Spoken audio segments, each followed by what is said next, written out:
I'm the Big LG Doc Gallows, and you're watching the Wrestling Junkies. Boom.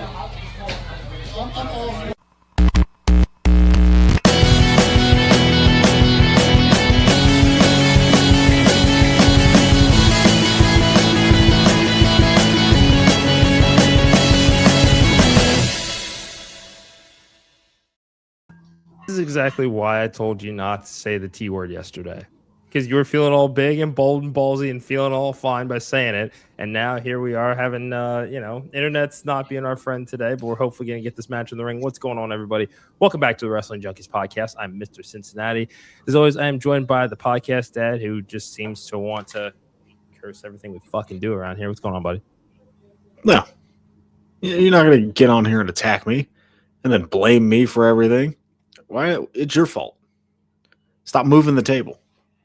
I have not moved the table in about a week, okay? And we really don't have the time to do we don't have the time to do this today. But anyway, thanks guys for joining us so much. Appreciate you tonight. As always, you can find us on X and TikTok at Junkies Pod. Like us on Facebook, follow us on Instagram at Wrestling Junkies Pod. But most importantly, subscribe to our YouTube channel, podcast that we're still at 590. Tell everybody out there what they should do.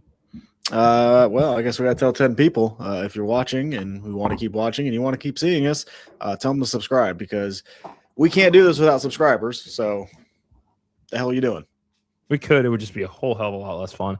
Show some love to our friends at the Main Event Wrestling Network at mainevent_net as well. Main Event Mixer coming up this Saturday, I believe 11 a.m. Eastern. Going to be talking a little bit of NXT Stand and Deliver. We'll be giving our predictions here tonight as well. But it's time to introduce our guest. You know him. You love him. He is basically all fucking over the Southeast United States. Coastal Empire Wrestling, Southern Fried Chicken Wrestling, too many other places that I can even fucking name. But we're here to talk about a couple of amazing things outside of the ring as well as some chaos in the ring.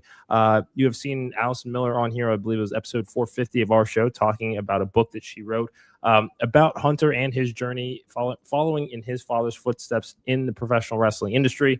And this past weekend, he competed in a hellacious last man standing match for Coastal Empire Wrestling against probably one of the biggest wild cards on the roster in Christian Taylor. Without further ado, please welcome Hollywood Hunter James back to the Wrestling Junkies Podcast. Hunter, what's up? What's going on, buddy? Hey, what's going on, guys? Hellacious indeed. Last man standing's no joke, especially against the American Psycho Christian Taylor. I'm still banged up. We're actually at training right now. People in the ring training as we speak, but I wanted to take a few minutes out of my day and see what kind of questions you had to answer and kind of put over this book that's been going around. Yeah, well, real quick, let's talk about it. How's the body feeling? The match went well, but how are we feeling afterwards?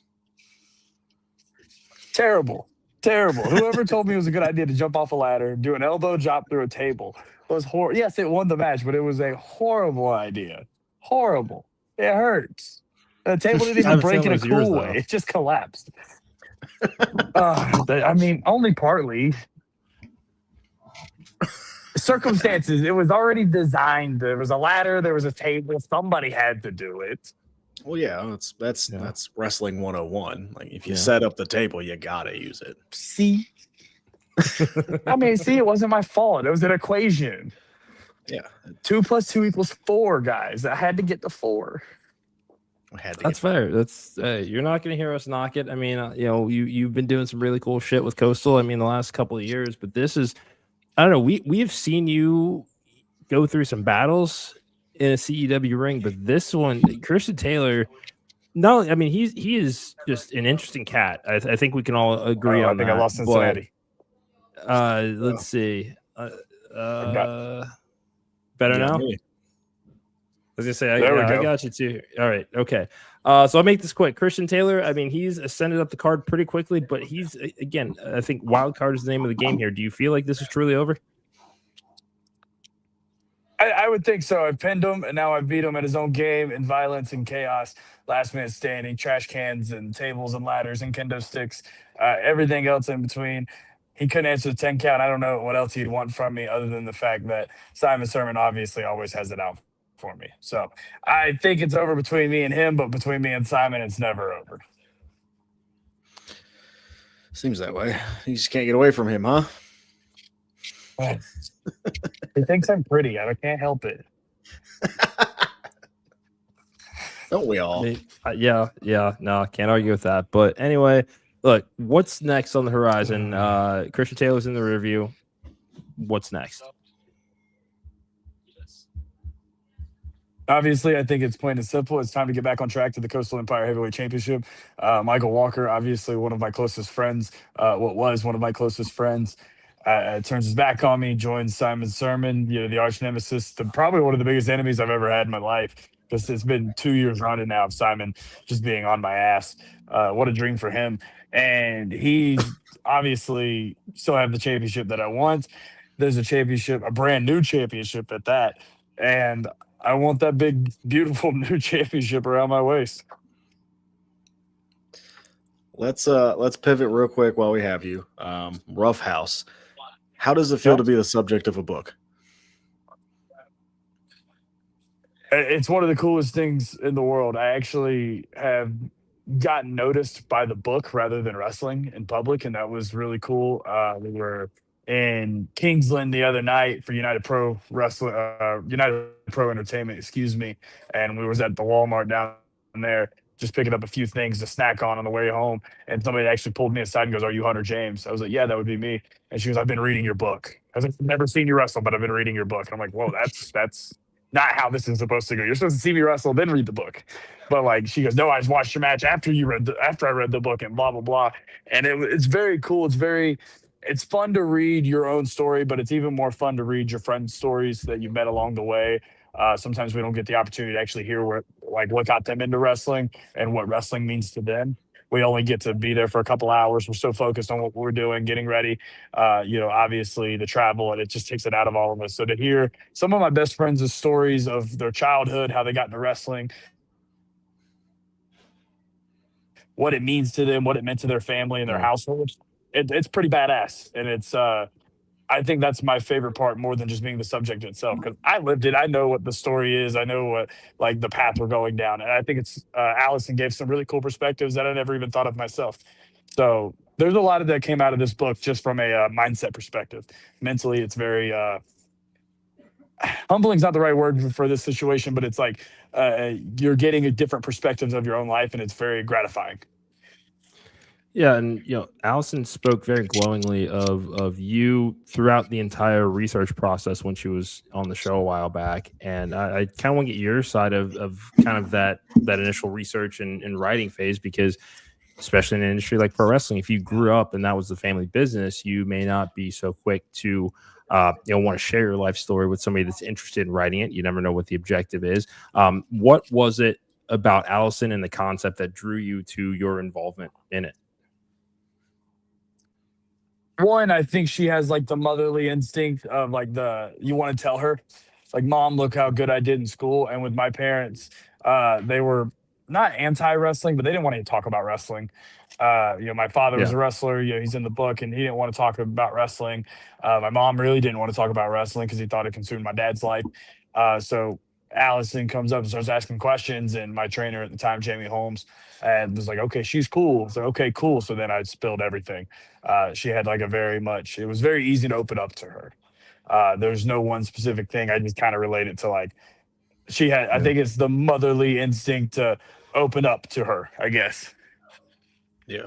Yeah. She talked about how she went to some of the shows and had never really been involved with it before.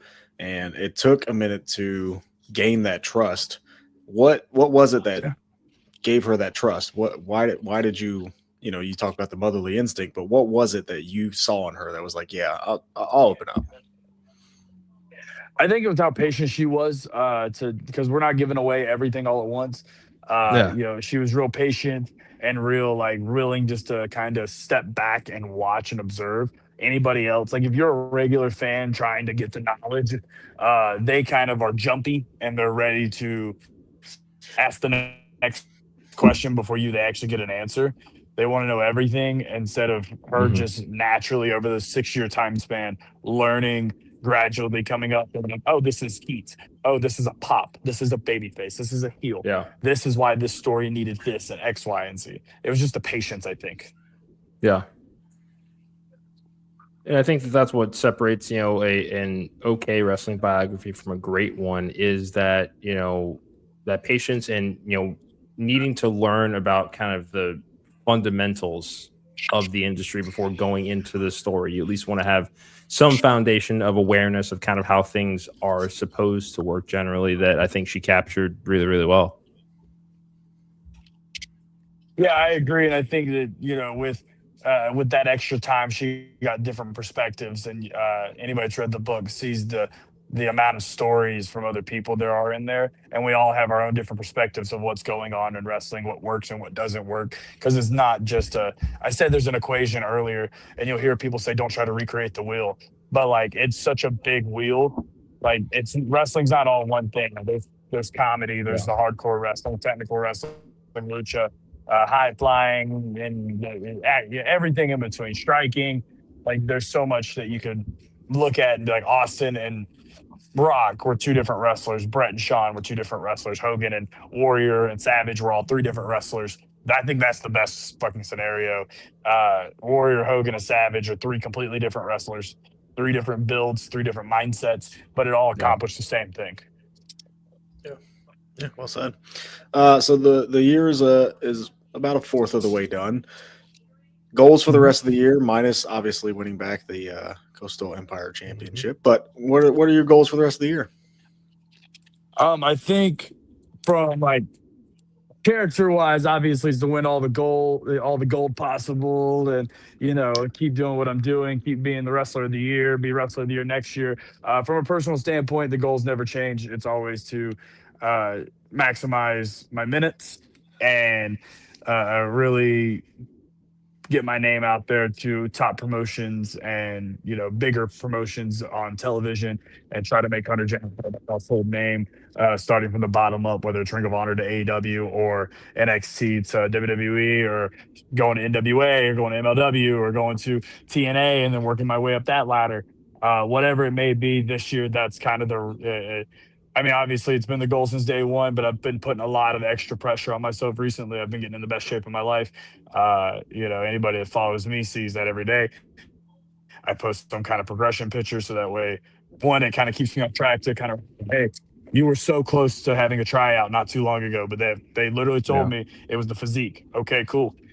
I changed that, and now I've gotten a green light on the physique. So now it's just progressing from there. They're thirst traps, and you know it. But anyway, Hollywood Hunter James, thank you so much for joining us tonight. We know you got to get to training, but real quick, what do you have coming up the next couple of weekends? Where can everybody catch you? What's going on? Hey, so this weekend we're at almost every Friday. I'm here at the Royston Dome, Royston, Georgia, 305 Cherry Street. I'm glad the poster's right there so I can read the address. We're here almost every Friday. Go to Southern Honor Wrestling on some Fridays, one Friday a month specifically. So go on their social media for them, because their dates are kind of all over the place right now. But it is a Friday.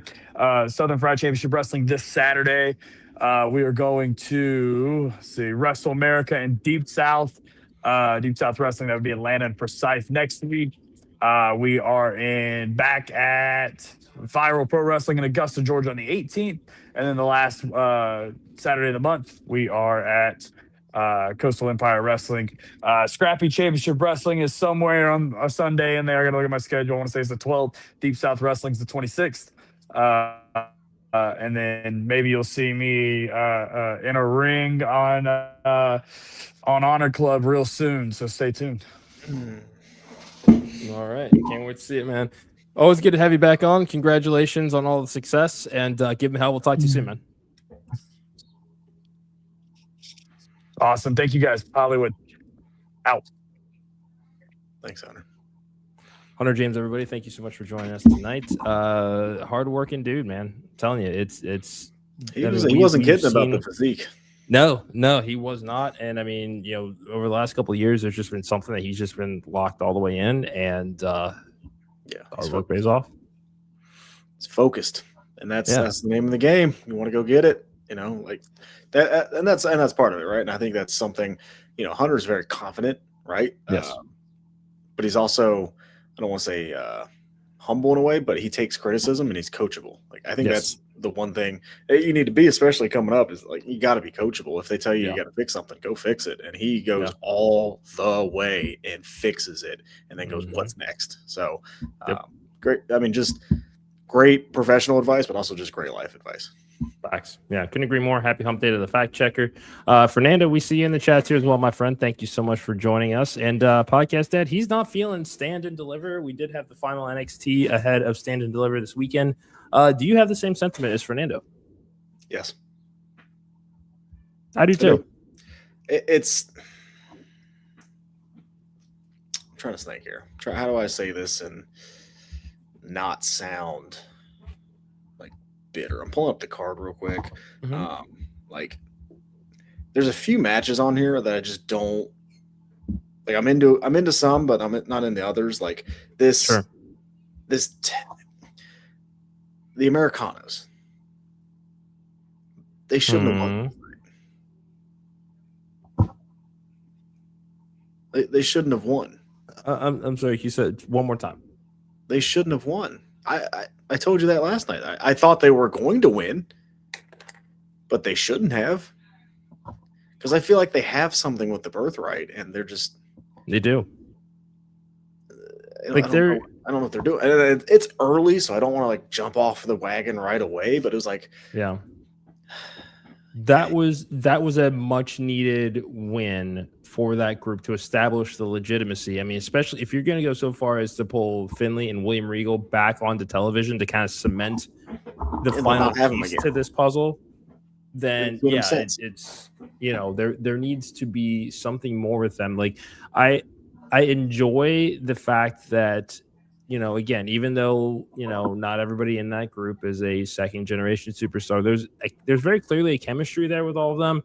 And they almost kind of remind me of like this just kind of, super douchey rich kids club bunch of heels that there's just, they can be entertaining, especially when you got Ariana Grace, who much like Chelsea Green can do anything comedic that you really need her to do in order to get something over. Yeah. Say it again. You like Ariana Grace? Yes. I like what they're doing with her checker. now. I did oh not my like. God, go back in the archives. I did not like the pageant gimmick. I thought it was fucking stupid. But she can do anything. That's the best part. This is much more entertaining, and that's there's a section of the audience that liked it. I was not the section of that audience that liked it, but she has a natural ability for character development.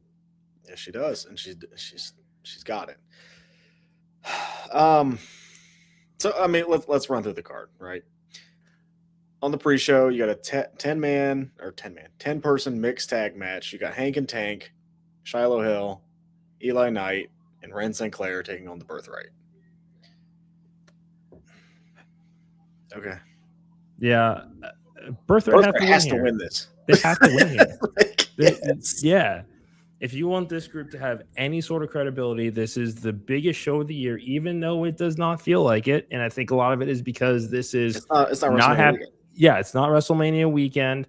Yeah, that's really, and it's on fucking YouTube. It's just being given away for free. It's not WrestleMania weekend. That's why this doesn't feel right. Yeah. It should be in the middle of the afternoon on Saturday. Yeah. It just, yeah. Yes. But everything feels like that in WWE. No, everything feels like that. I would even suggest, and this is just kind of off the cuff here. I would hope that they wouldn't want to counter program TNA, but this would be also a really good Thursday night ahead of WrestleMania weekend. If it's that you don't necessarily want to do two shows in one day, so the crowd has to get from Stand and Deliver to the stadium, especially when it's a 3-hour pre-show and you never know what they're actually going to put on there. I can understand, not wanting to do that. But there's no reason that NXT can't run on a Thursday night, because there's already that worldwide audience is going to be in Vegas from that Sunday or Monday on, because there's something going on every day of the week as far as indie shows go. They could have a real nice night on a Thursday night to kind of kick off the overall week. If you're putting it on YouTube, there's no way you can't do it during SmackDown in Vegas. Like what? I don't know, dude. Anyway, Vanity Project take on Los Americanos for the NXT Tag Team Championships. Look, this could be a good match. It's gonna be a good match. Yeah. No idea vanity why. project. No idea why Los Americanos are in this position. No clue. Doesn't make a lick of sense. Yeah, I think this was just kind of needing bodies on this card. And maybe that's why Birthright didn't win, is because Vanity Project's going to go over and they need the title defense. But what does that say about your tag division? Like, fix your tag division. Which is what we keep saying to WWE. And they've had some injuries. They have. I will say that. Yeah. Like Eli Knight and LaFleur. No, before him. Our guy. Why am I blanking on his name?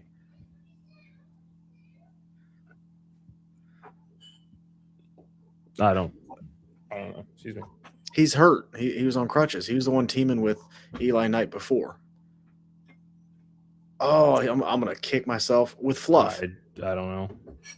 Oh, Sean Legacy. Sean Legacy. Man, I'm so sorry. I'm so sorry, Sean. It's been a long week already, and I still got 2 more days of it, but I thought today was Tuesday all day. But like Sean Legacy and Eli Knight, that was a fun tag team. They were, right? That was a fun tag team. But then an injury happened, and then LaFleur is now hurt. So like, there have been some injuries, but you got Evolve, you got TNA, you got plenty of AAA, you got plenty of options. Plenty of options to bring some people in and then do this. But it is what it is. Give me the Vanity Project. Yeah, me too. They're on fire right now. I love the pairing with Ethan Page. They're not going to need him much longer. And I'm hoping that this is kind of the last stand and deliver conversation that we're having that involves Ethan Page. We'll see. Another match that I am just meh on. Osborne and Johnny Gargano for the NXT North American Championship. Why is Johnny Gargano here? I've resigned it to essentially let's enjoy him while we have him in this company, because I think those days are numbered. What brand is he on? Is he on SmackDown? Yes. Okay. I was like, you could have put him in the IC title ladder match. You could have. Easily. You absolutely could have. He doesn't have to win, but no, he does not. He's not going to win here. You're right, but let's just say for the sake of this discussion that he kind of has already made the decision to let his contract expire. It's okay. Well, we need to, if we're going to use you over Mania weekend, it's not going to be on the biggest show of the year.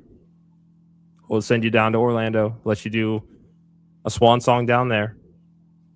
But yeah, no, this is very much just.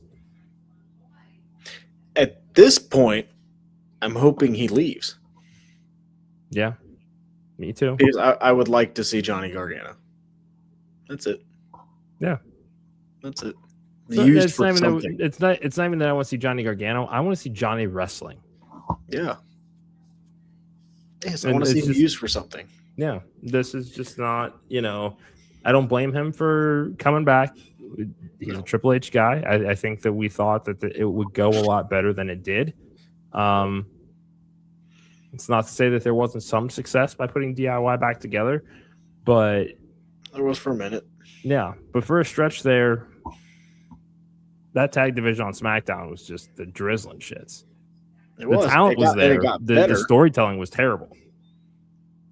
No, and then it got better when but then they put the tag titles on the Wyatt Six, so which they should have never won the titles.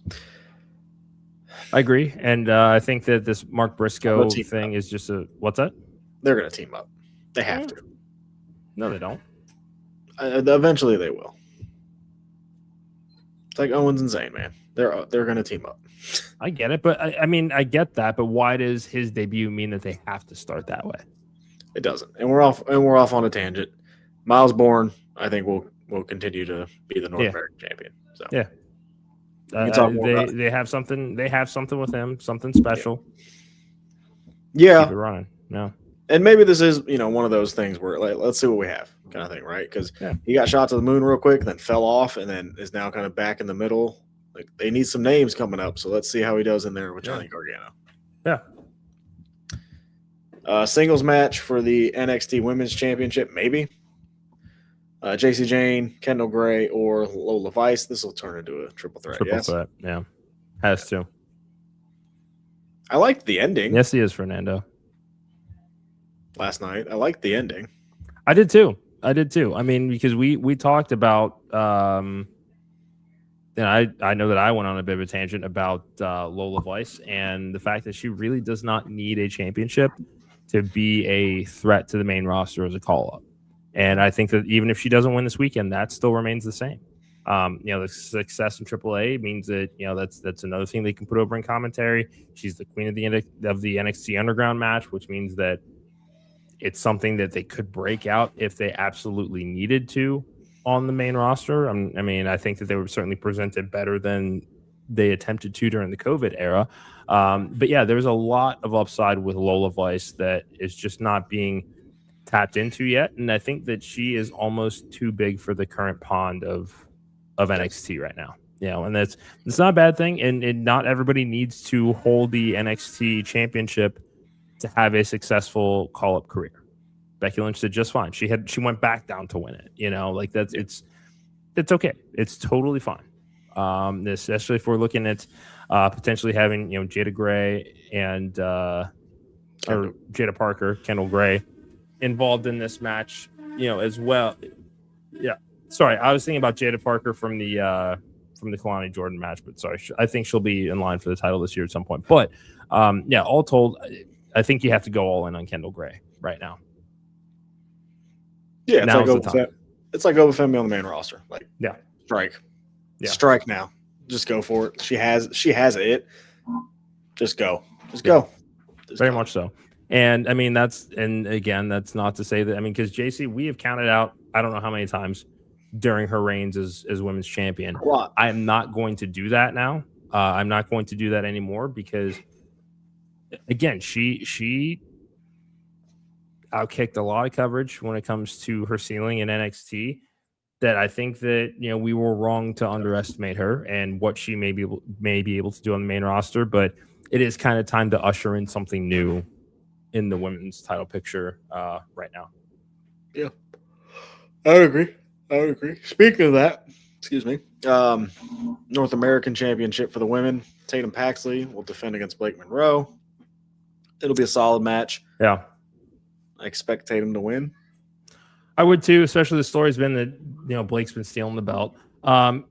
Fernando, yes, absolutely they should sign Dana Luna. That's a no-brainer. And I am also trying to remind myself that they got one on the way. They do, and she's gonna be fucking awesome. If we're thinking of the same person, we've seen what she does across the pond. She's gonna be fucking amazing. We are. There's one on the way. Don't worry. Yeah. Do your homework. Check out Rain Leverkusen matches at Progress and basically all over the world using Hooked on Wrestling TV. We're not sponsored by them. We just really like their platform, and Rain Leverkusen is fucking great. Life's short. Watch more indie wrestling. Yeah, it's fun. Go ahead. We'll go Tatum. Real quick, because I really want to talk about this. Whole Ruka and Zarya. Man, I thought this build was going to be so much better. This build has sucked ass. Yeah. It's disappointing because we have seen these best friends turned bitter rival stories in NXT before, and they almost had become kind of a calling card of sorts for NXT because they're usually developed so well. This is not on the par of those the way that it should have been. Not at all. And it just goes back to the promo that Soul cut that I don't know if we talked about it too much, but I didn't like it. It was just, yeah. I was there, but I wanted to make sure you were there, and I brought you with me. I let you defend my title, even though you lost it. And it was like, I'm supposed to cheer for you? Like, yeah. I want Zarya to come out here and kick your ass. Which is going to happen. Which should happen anyway. I don't know.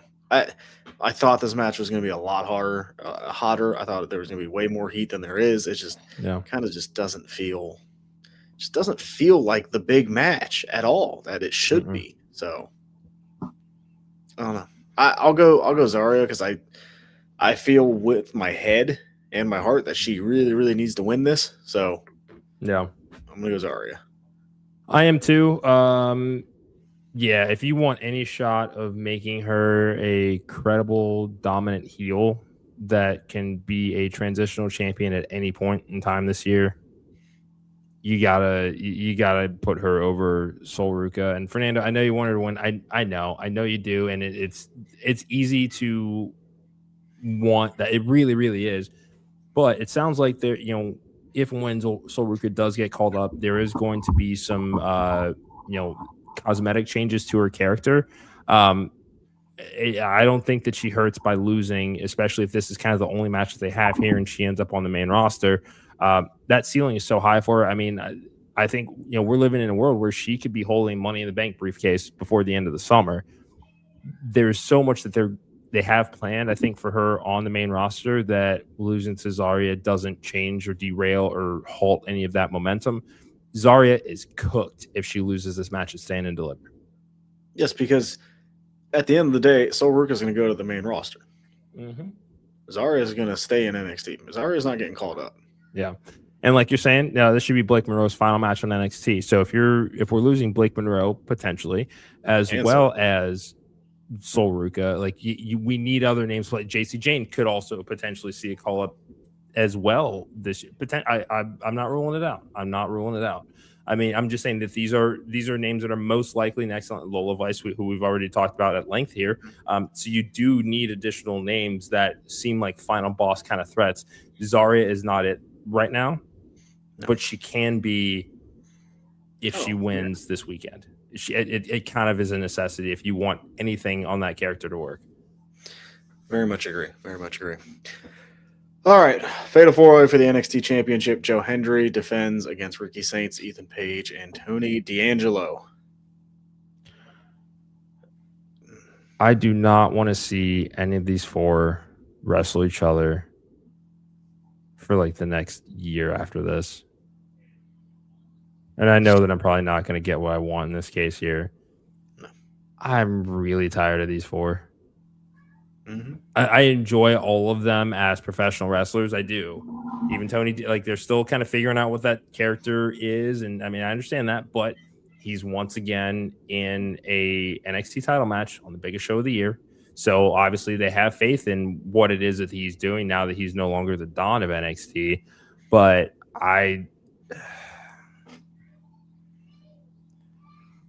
all three of these guys have gone back and forth over the title for so fucking long that it's just like it feels like a never-ending story. Yeah, it does, because there hasn't been anybody to step up at all. It's just been these four, Because even down to looking at the contract signing, look at what it was. Basically 2-2 at the same table. Those two start to brawl. One goes to the table, and then the other two get each other, and that's it. Yep.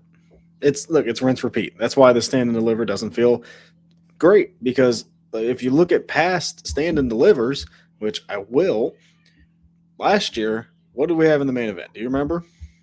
Not off the top of my head, no. Obafemi, Javon Evans, Trick Williams. All of them, though, viable options to get there and felt like a finality. Yeah. The year before, we had Trick and Carmelo Hayes. And that was kind of the culmination of that best friends turn bitter rival story that they do very, very well usually. The year before that, you had Carmelo Hayes and Braun Breaker. Who they thought were kind of the faces of the next generation of this company. They were kind of right. There's still time. I know. And I'm not going to go to the year after that because, whoops, that was 2.0 era. That was 2.0 era. We don't want to talk about it. Dolph Ziggler beat Braun Breaker in the main event to retain the NXT Championship. Yeah. Whoops. Yeah, that's not great. That's not good at all. And yes, Fernando, I agree. Ricky is also someone who should be, on the main roster sooner than later. But we have to be careful. Joe Hendry, Ricky Saints, Ethan Page should all be on the main roster. Yeah, call it what it is.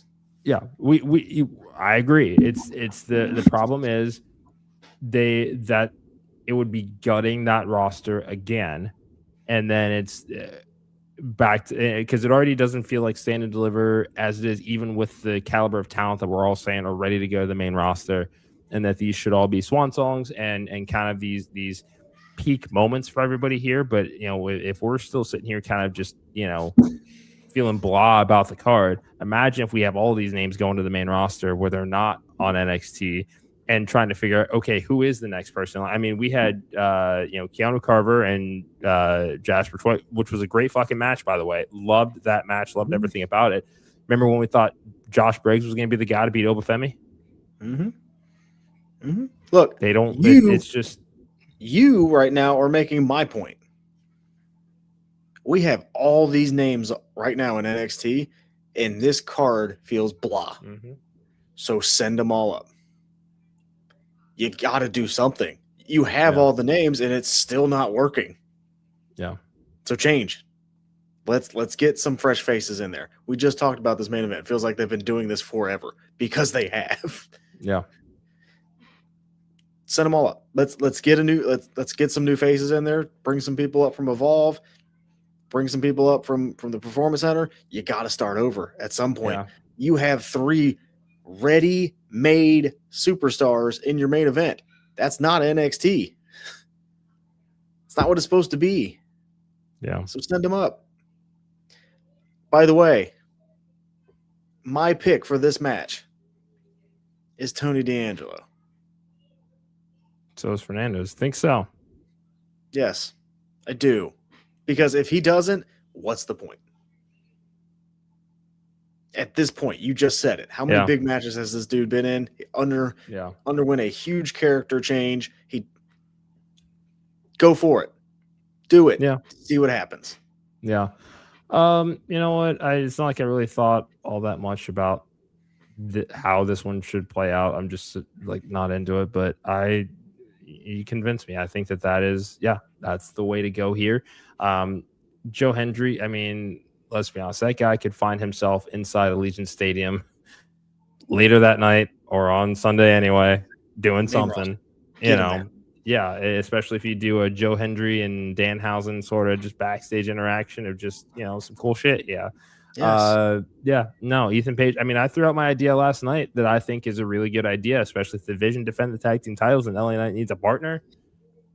Even if LA Knight does not necessarily choose Ethan Page, let's just say Ethan Page finds out that there is the opportunity because he needs a partner.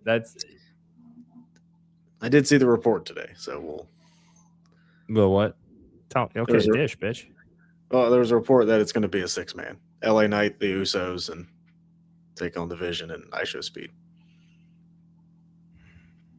So.